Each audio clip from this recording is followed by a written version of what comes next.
Welcome dear rockers. आज की movie देखते वक्त ध्यान रहे कि एक पल के लिए भी आपका ध्यान कहीं और न जाए, वरना मूवी की इंपॉर्टेंट ट्विस्ट आप मिस कर देंगे। दरअसल इस मूवी में आप आखिर तक क्लाइमैक्स को गैस नहीं कर पाएंगे, इसलिए एंड तक जरूर दिखेगा। तो चलिए जल्द ही देखते हैं ये मिस्ट्री मूवी जिसका नाम है नाइव्स आउट। मूवी की शुरुआत में हार्लन नाम के क्राइम नोवेलिस्ट का पोर्ट्रेट दिखाते हैं। हार्लन एक बहुत ही फेमस और धनवान राइटर है। उसने अपनी फैमिली के साथ मिलकर अपना 85th बर्थडे सेलिब्रेट किया था, लेकिन उसके अगले ही दिन फ्रान नाम की हाउसकीपर देखती है कि किसी ने हार्लन की गर्दन काटकर हत्या कर दी है। अब पुलिस आकर छानबीन करके इस नतीजे पर पहुंचती है कि ये कत्ल नहीं खुदकुशी है। लेकिन वहां पर एक प्राइवेट डिटेक्टिव आता है जिसका नाम है बेनोइट ब्लैंक। उसे किसी ने एक मोटी रकम भेजकर इस केस को इन्वेस्टिगेट करने को कहा है। पुलिस भी उसका साथ देने का फैसला करती है, लेकिन बेनोइट नहीं जानता कि उसे पैसे किसने भेजे। खैर, अब बेनोइट पुलिस के साथ मिलकर हार्लन की फैमिली के हर मेंबर से बात करता है और बातचीत में उसको पता चलता है कि हार्लन के अपने परिवार के साथ उतनी अच्छी रिलेशनशिप नहीं थी। हर कोई फिर अपना अपना वर्जन बताता है और पुलिस भी उन पर विश्वास कर लेती है। दरअसल हार्लन ने अपना बेटा, बेटी, बहू, दामाद, पोते वगैरह की गलतियां पकड़ ली थी और उन्हें वार्न भी किया था, लेकिन ये सभी लोग पुलिस को इस बारे में कुछ नहीं बताते और सिर्फ अपनी तारीफ करते हैं कि हम तो उनके साथ ऐसे रहते थे वैसे रहते थे। और यह है हार्लन का दामाद रिचर्ड। इसका एक औरत के साथ अफेयर चल रहा है और हार्लन ने उसे खुद वार्न किया था कि तुम खुद मेरी बेटी लिंडा को सच बता दो और उससे माफी मांगो, वरना मैं ये लेटर उसे दे दूंगा जिसमें तुम्हारे अफेयर के बारे में मैंने सब कुछ लिखा हुआ है। आगे पता चलता है कि हार्लन का बड़ा बेटा मर चुका है, लेकिन हार्लन उसकी पत्नी जॉनी और उसकी बेटी का खर्चा खुद उठा रहा था। हार्लन हर महीने जॉनी की बेटी की कॉलेज फीस को डायरेक्ट कॉलेज को क्रेडिट कर देता था, लेकिन जॉनी ने कॉलेज फीस के नाम पर एक्स्ट्रा बिल्स बनाए और हार्लन के मैनेजर से हर महीने पैसे लूटे थे। हार्लन को इसका भी पता चल गया और उसने जॉनी को डांटा कि ये आखिरी चेक है, इसके बाद मैं तुम्हें और तुम्हारी बेटी को फूटी कौड़ी तक नहीं दूंगा। यह है हार्लन का दूसरा बेटा वॉल्ट, जो कि हार्लन की पब्लिशिंग कंपनी को संभालता है, लेकिन उसने भी कंपनी के फाइनेंस में कई घोटाले किए होते हैं, जिस वजह से हार्लन ने उसे भी कंपनी से निकाल दिया था। अब आगे पता चलता है कि हार्लन की बेटी लिंडा का एक बेटा है, उसका नाम है रैनसम। वो अपने नाना जी के पैसों से ऐश करता है। हार्लन ने उसको बता दिया था कि वो अपनी जायदाद किसी और के नाम करने वाला है और फिर इस पर गुस्सा होकर रैनसम ने हार्लन को मारने की धमकी दी थी, पर वॉल्ट का बेटा उसकी बात सुन रहा था। वो पुलिस को बता देता है कि रैनसम भैया ने दादाजी को धमकी दी थी। अब डिटेक्टिव बेनोइट इनकी स्टेटमेंट्स तो ले लेता है, लेकिन वो इतनी आसानी से उन पर विश्वास नहीं करना चाहता। अब घर के सभी लोग बताते हैं कि हार्लन को कुछ हेल्थ इश्यूज थे, जिसकी वजह से उन्होंने एक नर्स को हायर किया था जो रोज आकर हार्लन का ख्याल रखती थी और उन्हें रोज रात को एक इंजेक्शन लगाती थी। अब बेनोइट उस नर्स को बुला भेजता है और इस नर्स का नाम है मार्टा। बेनोइट कहता है कि मुझे एक बात समझ में नहीं आ रही है, इस परिवार के सभी सदस्यों को हार्लन के मरने से कोई ना कोई फायदा जरूर है, इसलिए मैं उनकी बातों पर विश्वास नहीं करना चाहता, पर मैं तुम पर विश्वास कर सकता हूँ क्योंकि तुमने बड़ी मेहनत से हार्लन की सेवा की थी और उसकी मौत से तुम्हें कोई फायदा नहीं होगा। ये कहकर वो मार्टा से कुछ सवाल जवाब पूछता है और वो हर सवाल का आधा अधूरा जवाब देती रहती है। तभी फ्लैशबैक में दिखाते हैं कि बर्थडे की रात को सोने से पहले हार्लन ने मार्टा के साथ बोर्ड गेम्स खेलने की जिद की थी। थोड़ी देर खेलकर मार्टा हार्लन को एक इंजेक्शन दे देती है जो वो रोज हार्लन को लगाया करती थी, लेकिन इंजेक्शन लगाने के बाद वो बोतल पर लिखा हुआ नाम देखकर बिल्कुल चौंक जाती है। दरअसल उसने गलती से हार्लन को मॉर्फिन इंजेक्शन दे दिया था, जो कि बहुत ही कम डोजेस देना होता है, लेकिन उसने नॉर्मल इंजेक्शन समझकर उसको ज्यादा डोज दे दिया। फिर मार्टा टेंशन में उसका एंटीडोट ढूंढती है जो वो हमेशा अपने बैग में रखा करती है, लेकिन न जाने क्यों उस दिन उसके बैग में एंटीडोट नहीं होता। वो बेचारी परेशान होकर कहती है कि अगर 10 मिनट में एंटीडोट नहीं दिया गया तो आप मर सकते हैं हार्लन, मैं अभी एम्बुलेंस को कॉल करती हूँ। लेकिन हार्लन शांत होकर कहता है कि अगर तुमने फोन किया तो सबको पता चल जाएगा कि तुमने मुझे ओवरडोज दिया है, पुलिस केस होगा और तुम्हारी पूरी जिंदगी खराब हो जाएगी। ऊपर से तुम्हारी माँ इस देश में बिना परमिट के रह रही है, उन्हें भी पुलिस नहीं छोड़ेगी। क्या तुम यही चाहती हो? मेरी बात सुनो, तुम किसी को कॉल मत करो, जैसा मैं कहता हूँ बिल्कुल वैसा ही करो। अब क्योंकि हार्लन एक क्राइम नोवेलिस्ट है और मरने से 10 मिनट पहले भी वो अपने दिमाग में एक पूरा स्क्रीन प्ले तैयार करता है और मार्टा को इंस्ट्रक्शन देता है। उसी के मुताबिक मार्टा भी काम करती है, लेकिन हार्लन की माँ जो बहुत बूढ़ी है वो मार्टा को दीवार से नीचे आते हुए देख लेती है और उसको रोककर पूछती है कि अरे बेटा रैनसम, तुम इतनी जल्दी वापस आ गए क्या? दरअसल उम्र की वजह से वो ठीक से देख नहीं पाती और मार्टा को अपना पोता रैनसम समझ बैठती है। और अब प्रेजेंट में आते हैं, लेकिन मार्टा ये सब कुछ सोच रही होती है। वो बेनोइट को ये कोई भी बात नहीं बताती कुछ देर बाद वो रेस्टरूम जाना चाहती है, वहाँ वो उल्टी करने लगती है। तब हमें पता चलता है कि मार्टा को ये अजीब बीमारी है, वो जब भी झूठ बोलती है तो तुरंत उल्टी कर देती है। वैसे दोस्तों मेरा ख्याल है कि ये बीमारी सबको होनी चाहिए, झूठ बोला उल्टी हुई और तुरंत पकड़े गए। सोचिए हमारे पॉलिटिशियंस का क्या हाल होगा, वो दिन भर उल्टी ही करते रहेंगे। खैर छोड़िए, हंसी आ गई ना आपको, चलिए कहानी में वापस आओ। अब हालन का फ्यूनरल का दिन आता है, लेकिन उस दिन भी रैनसम नहीं आता। लेकिन जिस दिन हालन की वसीयत पढ़ी जाती है उस दिन वो पहले नंबर पर आकर खड़ा हो जाता है। अब बेनोइट उससे सवाल करता है तो वो अकड़ कर कहता है, मुझे तुम्हें जवाब देने की कोई जरूरत नहीं है।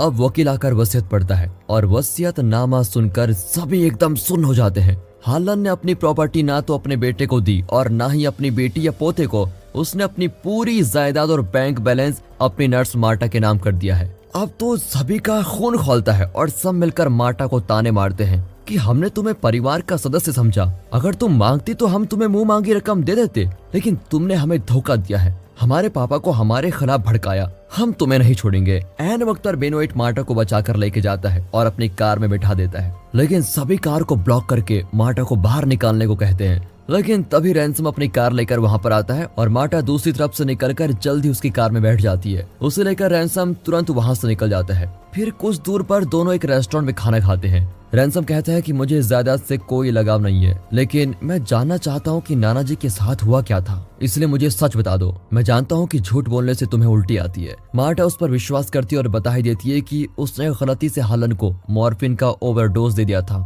और हालन ने उसको बचाने के लिए उसे घर से बाहर भेजा। फिर उन्होंने अपनी गर्दन काट ली। सब कुछ जानकर रैनसम जरा चौंक जाता है, लेकिन कहता है तुम डरो मत, मैं सब संभाल लूंगा, तुम नाना जी की प्रॉपर्टी रख लो, लेकिन बाद में मुझे एक छोटा सा शेयर दे देना। मार्टा को उसकी बात माननी पड़ती है और वो घर लौट आती है। अगले दिन हर टीवी चैनल में इस केस की चर्चा हो जाती है और मार्टा के घर को मीडिया रिपोर्टर्स घेर लेते हैं। तभी मार्टा को एक लेटर मिलता है जिसमें लिखा है, मुझे पता है तुमने क्या किया। मार्टा फिर रैनसम को लेटर दिखाती है तो वो कहता है कि नाना जी का टेस्ट रिपोर्ट एक लैब में तैयार किया जा रहा है। अगर वो रिपोर्ट पुलिस को मिल गई तो पता चल जाएगा कि उनके खून में मॉर्फिन का हाई डोज था, फिर तुम पकड़ी जाओगी, हमें लैब से रिपोर्ट चुरानी होगी। ये कहकर वो मार्टा को लैब लेके जाता है, लेकिन वहाँ किसी ने लैब को आग लगा दी है। तभी बेनोइट पुलिस के साथ वहाँ पर खड़ा होता है, लेकिन वो रैनसम और मार्टा को देख लेता है। मार्टा भी उसको देख लेती है और तुरंत कार को स्टार्ट करके किसी रेस कार की तरह चलने लग जाती है। फिर बेनोइट की टीम भी उसका पीछा करने लगती है। इस सीन में और कुछ ना सही, लेकिन एक बात तो साफ हो जाती है कि मार्टा एक एक्सपर्ट ड्राइवर है। रैनसम भी उसकी ड्राइविंग देखकर एकदम दंग रह जाता है, पर किसी तरह बेनोइट की टीम उन्हें रोक लेती है, लेकिन वे मार्टा को पकड़ने के बजाय रैनसम को पकड़ कर लेके जाते हैं। बेनोइट को पता चल जाता है कि रैनसम ने ही मार्टा को ड्राइव करने को कहा होगा। अब यहाँ लैब में हालन की रिपोर्ट भी चल चुकी है, इसलिए मार्टा पर शक करने की कोई गुंजाइश नहीं होती और बेनोइट उसको छोड़ देता है। लेकिन मार्टा को एक ईमेल आया था जिसमें एक एड्रेस, डेट और टाइम दिया होता है। ये किसी ब्लैकमेलर का ईमेल है और वो मार्टा को उस एड्रेस पर बुलाता है। और अब बताते हैं कि पुलिस ने रैनसम को अरेस्ट क्यों किया। दरअसल बेनोइट सबसे बात कर चुका था और आखिर में वो हालन की माँ से बात करता है, पर दादी माँ बस उसको देखती रहती है और कुछ नहीं कहती। बेनोइट समझ जाता है कि वो ठीक से सुन नहीं सकती।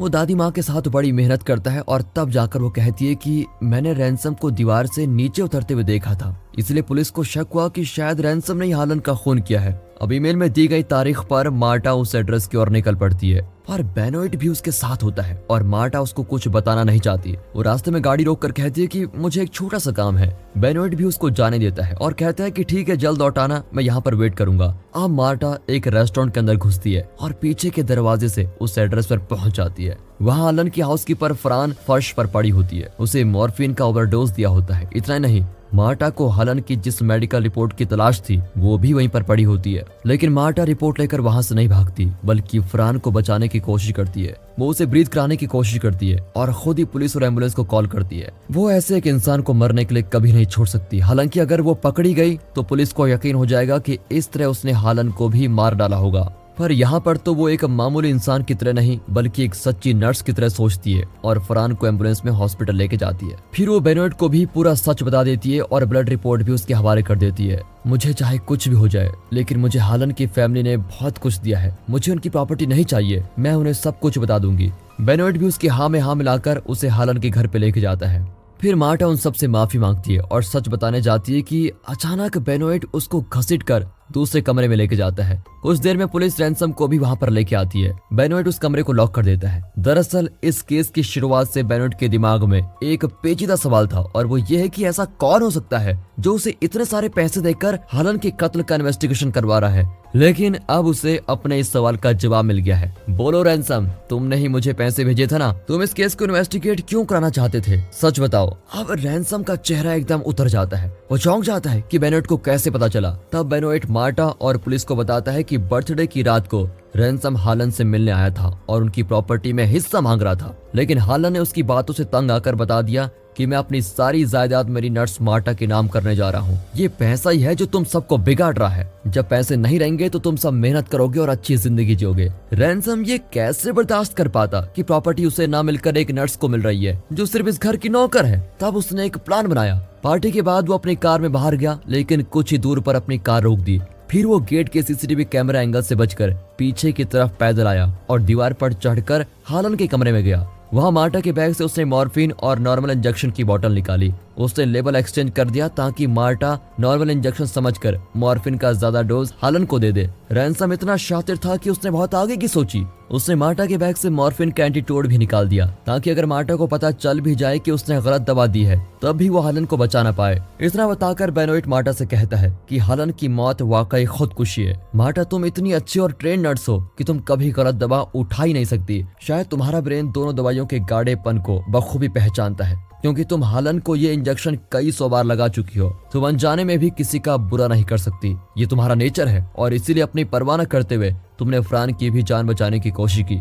लेकिन रैंसम पर खून का इल्जाम जरूर लगेगा क्योंकि उसने हालन को मरवाने के लिए इंजेक्शन लेवल को बदल डाला। अगर उसने ऐसा नहीं किया होता तो आज हालन जिंदा होते। लेकिन रैंसम ने ऐसा किया क्यों? दरअसल उसे पता चल गया था कि हालन अपनी जायदाद मार्टा को देने वाला है और वहाँ के कानून के अनुसार अगर मार्टा को जायदाद मिल भी जाती और फिर पता चलता कि उसने जायदाद के मालिक का खून किया है तो खूनी को विक्टिम की जायदाद कभी नहीं मिलती और विक्टिम की फैमिली को प्रॉपर्टी का इक्वल शेयर मिलेगा। रैंसम ये कानून बखूबी जानता था, इसलिए उसने मार्टा को खूनी ठहराने की पूरी कोशिश की थी। लेकिन शुरू में जब पुलिस ने इसे खुदकुशी बताकर केस बंद करने की कोशिश की तो रैंसम घबरा गया कि उसका प्लान तो फ्लॉप हो गया। इसीलिए इस खुदकुशी को कत्ल का केस बनाने के लिए उसने बेनोट को इस केस में इन्वॉल्व करवाया और उसको बहुत बड़ी रकम भेजी। ठीक है, ये बात तो पता चल गई, लेकिन मार्टा को ब्लैकमेल लेटर किसने भेजा था? दरअसल हालन के फ्यूनरल वाले दिन सभी चर्च में थे और हाउसकीपर फ्रान घर पर अकेली थी। तभी रैंसम छुपकर हालन के कमरे में गया और उसने मेडिसिन लेवल को ठीक करने की कोशिश की ताकि पुलिस को शक न हो। लेकिन फरहान ने उसको देख लिया था और उसने रैंसम को एक ब्लैकमेल लेटर भेजा था, लेकिन रैंसम ने वो लेटर सीधे मार्टा को भेज दिया। उसके बाद रैंसम फ्रांस से मिलने उसी जगह पर गया और उसे मॉर्फिन का ओवरडोज देकर मार डाला। इतना ही नहीं, उसने ब्लैकमेलर की तरह मार्टा को मेल किया और उसे उसी एड्रेस पर बुलाया। इस तरह वो मार्टा को फ्रान के कत्ल में भी फंसाना चाहता था। उसे लगा कि फ्रान को मरते हुए देखकर मार्टा भाग जाएगी और पुलिस को उस पर शक हो जाएगा, लेकिन उसने बिल्कुल भी एक्सपेक्ट नहीं किया था कि मार्टा फ्रान को बचाएगी और खुद पुलिस को कॉल करेगी। रैंसम की ये कैलकुलेशन बिल्कुल गलत निकली और अब रैंसम अकड़कर कहता है कि ये सब मैंने ही किया है, इसका तुम्हारे पास क्या सबूत है? और तभी मार्टा को हॉस्पिटल से कॉल आता है। मार्टा की बातों से पता चलता है कि फ्रान बच गई और वो हॉस्पिटल में पुलिस को अपना स्टेटमेंट दे रही है। ये सुनकर तो रैंसम को बड़ा गुस्सा आता है और वो अकड़कर मार्टा को डांटने लगता है। फिर वो जोश में आकर सच बता देता है कि हाँ, मैंने ही नानाजी का इंजेक्शन लेवल बदला था और मैंने ही फ्रान को भी ओवरडोज दिया, पर तुम होती कौन हो हमारी ज्यादा हड़पने वाली? इस तरह वो खुद सब कुछ कबूल कर लेता है। एक पुलिस ऑफिसर उसकी सारी बातें सबूत के तौर पर रिकॉर्ड करता है और तभी अचानक मार्टा रैंसम के मुंह पर उल्टी कर देती है। मतलब वो झूठ बोल रही थी। दरअसल हॉस्पिटल से कॉल आया था कि फ्रान मर चुकी है। ओह, ये बात है, पर रैंसम का मुंह खुलवाने के लिए उसने झूठ बोला था। ये जानकर तो रैंसम और आग बबूला हो जाता है और वहाँ सजाए हुए चाकुओं में से एक चाकू निकालकर सीधे मार्टा की छाती में घुसा देता है। लेकिन मार्टा तो बिल्कुल ठीक है। दरअसल ये डेकोरेशन के लिए रखा हुआ डमी नाइफ है। रैंसम का तो सर ही फिर जाता है और वो बार बार चाकू चलाता है, लेकिन मार्टा नहीं मरती। फिर क्या, पुलिस रैंसम को अरेस्ट कर लेती है। आखिर में घर के सभी सदस्य अपना बोरिया बिस्तर बांधकर घर से बाहर चले जाते हैं, क्योंकि अब एक घर उनका घर नहीं। बाहर जाकर वे मुड़कर बालकनी को देखते हैं जहां मार्टा कॉफी पी रही होती है और उसके कप पर लिखा है दिस इज माई हाउस। और इसी के साथ दोस्तों ये मूवी यहाँ पर खत्म होती है। दोस्तों मूवी कैसी लगी कमेंट्स में जरूर बताइएगा और अगर स्टोरी अच्छी लगी हो, एक्सप्लेनेशन अच्छा लगा हो, वीडियो को लाइक कीजिए और चैनल को सब्सक्राइब कर दे। बाकी मिलते हैं अगली वीडियो में, तब तक के लिए गुड बाय, अपना ख्याल रखिए and finally thanks for watching.